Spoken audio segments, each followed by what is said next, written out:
Korupsi di lembaga peradilan sangat menyedihkan. Di Mahkamah Agung dahulu 1 Juni 2020, Sekretaris MA Nur Hadi ditangkap KPK. 16 Februari 2016, Andi Sutrisna juga ditangkap KPK.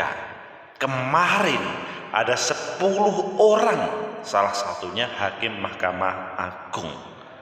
Mengapa ini terjadi? Padahal gajinya cukup besar. Bagaimana menurut kalian?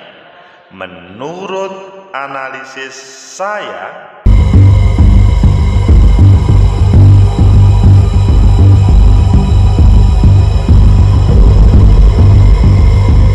Assalamualaikum warahmatullahi wabarakatuh. Salam sejahtera untuk kita semua. Pecinta masa depan negeri, tegakkan kebenaran, lawan ketidakadilan. Meskipun Hakim Mahkamah Agung ataupun pejabat di Mahkamah Agung, kalau korupsi harus ditangkap. Apresiasi terhadap KPK yang kemarin menangkap 10 orang. Apakah betul 10 orang? Ayo kita baca di beberapa media, nanti kita perdalam salah satunya, mengapa ini terjadi, dan kita carikan solusi untuk perbaikan negeri ini. Tegakkan kebenaran, lawan ketidakadilan.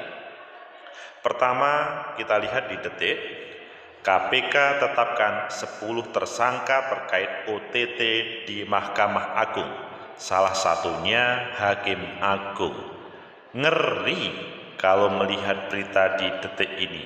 Jadi mereka berombongan membahayakan terhadap negeri ini. Karena apa? Tidak 1, 10 orang.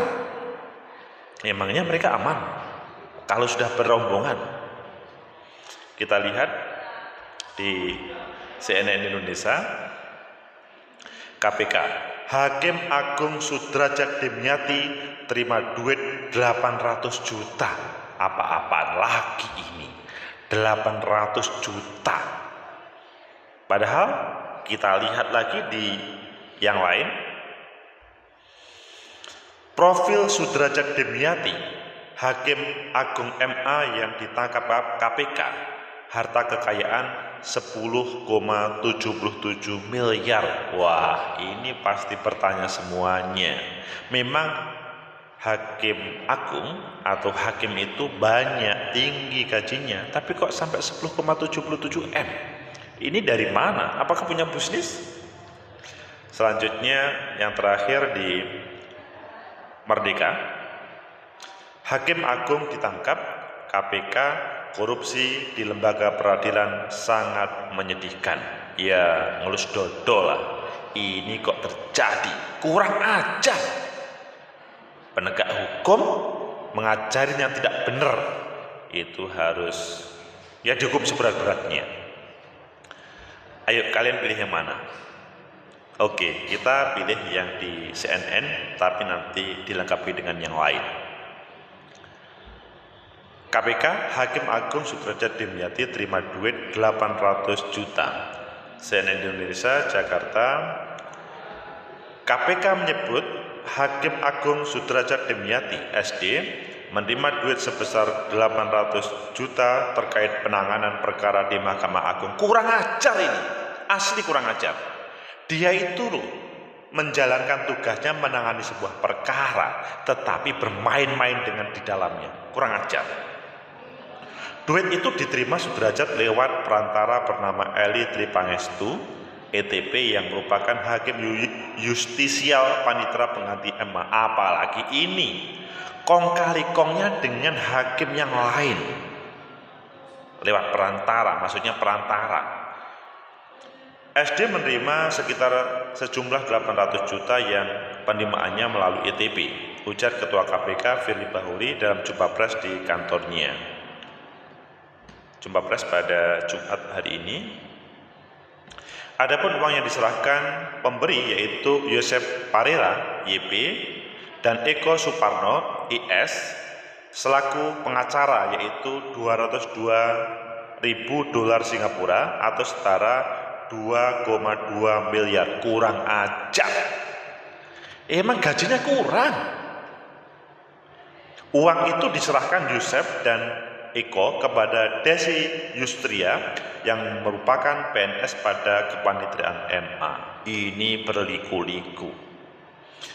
DY kemudian membagi-bagikan uang itu dan mengambil untuk dirinya sendiri sebesar 250 juta, sementara untuk Muhajir Habibi yang MH yang juga merupakan PNS pada kepanitiaan MA sebesar 850 juta.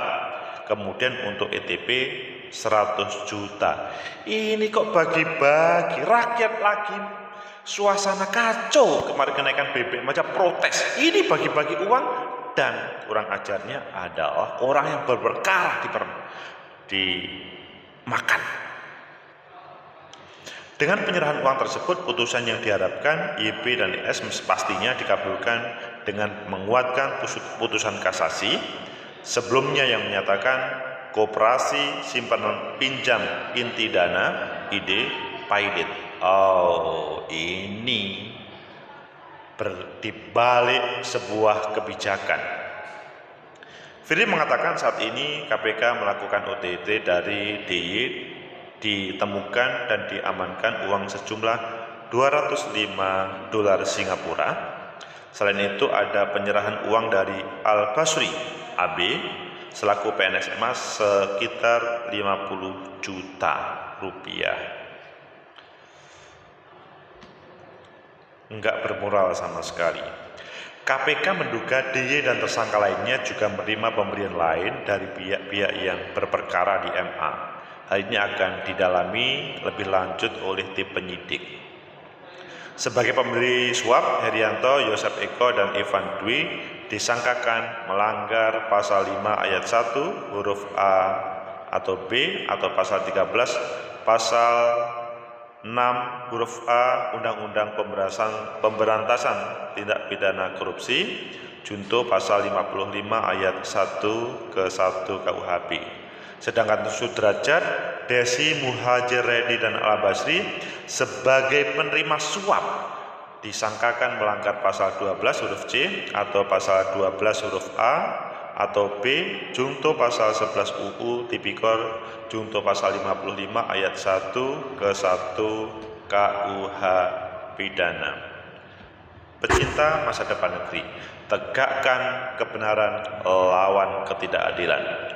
Tidak ada lain kecuali kalimat kurang ajar. Ini orang yang sudah mendapatkan gaji tinggi, tidak hanya hakim saja, tapi para pejabat di Mahkamah Agung, 10 orang tersebut, namun masih bermain-main. Di mana nalarnya? Sepertinya dia tidak sadar pada waktu awal mengucapkan sumpah bahwa dia akan menjadi hakim agung atau sebagian sebagai PNS di Mahkamah Agung ataupun yang lain. Ini kan problem yang mungkin ada yang sebagian mengatakan ini biasa, tapi ini problem besar. Karena apa?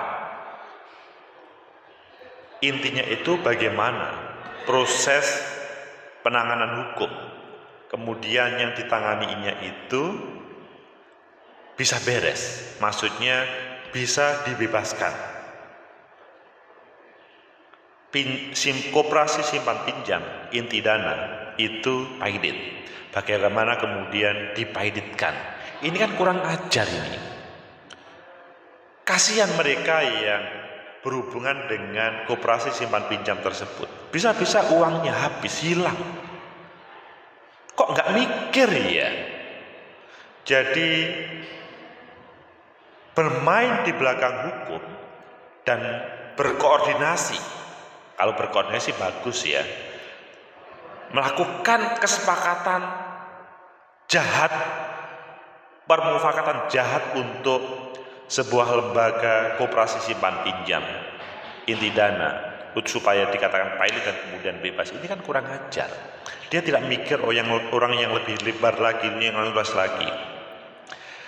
Coba, ya ini oknum ya tentunya ya. Apa yang saya tadi beri catatan, Nur Hadi, ataupun yang lainnya tadi. Dan yang terakhir itu adalah Sudrajat Dimyati yang sebelumnya Andi Tristianto Sutrisna. Itu kan memang oknum-oknum ya. Tapi kalau oknum ini dibiarkan, akan menjadi petaka di dunia hukum, di dunia penegakan hukum. Jadi bisa-bisa kalau ini dibiarkan, dunia hukum akan dibeli oleh orang-orang yang tidak beres, kurang ajar. Tegakkan kebenaran, lawan ketidakadilan. Ketika ada tikus yang nakus, kalau dia sudah mulai dan membahayakan, maka harus dibabat habis. Ini tidak mulai, tapi ini sudah luar biasa. Kalian tahu berapa gaji seorang hakim agung? Karena kalau kita cek, kalian klik gaji hakim agung, maka akan muncul itu adalah 82 juta. Adapun ketua muda MA itu 78 juta. Ini kalau 82 juta tadi itu wakilnya. Kalau ketua 121 juta. Jadi di atas 70 juta. Luar biasa sebetulnya gajinya ini. Ini tapi kok masih geragas ya. Pecinta masa depan negeri, tegakkan kebenaran, lawan ketidakadilan. Memang kebejatan, korupsi itu menjadi hal yang perlu kita berantas. Korupsi di peradilan, ya jeruk makan jeruk. Dia sadar bahwa pada prosesnya demi menegakkan kebaikan, memang ada banyak tantangan. Namun, ya tergantung kalian manusianya. Kalau kalian itu adalah mentalnya adalah mental miskin, ya tetap miskin. Kalau kalian gaji cuma 72 juta, 78 juta, 82 juta. Coba cek sekali lagi, itu gaji yang tidak sedikit ya, 78 juta, 72 juta, 82 juta, itu bukan sedikit, tapi banyak, tapi masih bermental kiri. Jadi memang kurang ajar ini. Siapa yang bisa menegakkan? KPK semoga dalam penanganan ini mengawal betul, jadi tidak ada orang yang beralasan, bla bla bla. 10 orang yang sudah terkena jaring KPK OTT itu ya harus diberi hukuman yang tentunya 2 kali lipat daripada orang biasa atau mungkin lebih, karena dia adalah penegak hukum, simbol orang-orang yang hormat terhadap keputusannya sehingga negeri ini berjalan baik. Tapi tadi di awal kan saya bertanya, mengapa ya kok bisa terjadi? Gajinya itu sangat tinggi, tapi kok masih korupsi? Sepintas saya katakan, ya dia merasa miskin, berminta kere. Pecinta masa depan negeri, memang kalau dalam kehidupan ini, ya kaya itu relatif. Kalau kalian gaji 100 juta, masih merasa kurang A, B, C, D, ya tetap masih kurang. Dan itu memang mental kalian itu adalah mental kere itu. Tapi kalau kalian gajinya ini seperti UMR, misalkan ada yang UMR-nya 2 juta, 3 juta, 4 juta. Tapi sebetulnya kalau ngomong kebutuhan sehari-hari itu kan cukup makan 3 kali. Pada waktu anaknya sekolah, cukup sekolah. Dan selanjutnya, sebetulnya cukup untuk kehidupan ini, tapi kalau memang bermental carry, tetap akan selalu mencari mangsa, meskipun dia sadar dia adalah penegak hukum.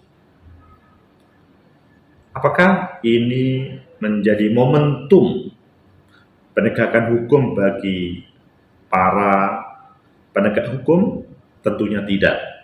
Semoga ini sebagai pijakan untuk pemberantas korupsi orang-orang yang di dunia hukum juga. Ya kita sangat berterima kasih kepada KPK ya, yang tidak pandang bulu. Seorang hakim agung disantap, pengacara pun disantap. Padahal mereka, salah satu pengacaranya kalian paham kan, sangat famous, tapi disantap juga. Ini menunjukkan memang kalau di Mahkamah Agung saja itu terjadi, kemungkinan di tempat lain juga masih terjadi. Sehingga darurat hukum di negeri ini harus segera diselesaikan.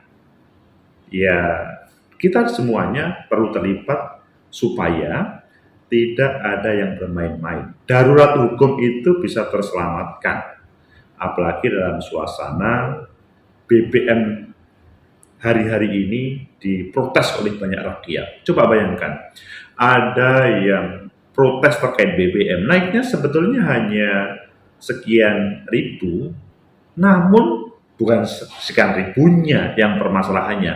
Ini dalam suasana protes tersebut malah menikmati ratusan juta, 800 juta, bayangkan satu orang. Kalau lainnya sampai kemudian dikumpulkan miliar, itu kan kurang ajar.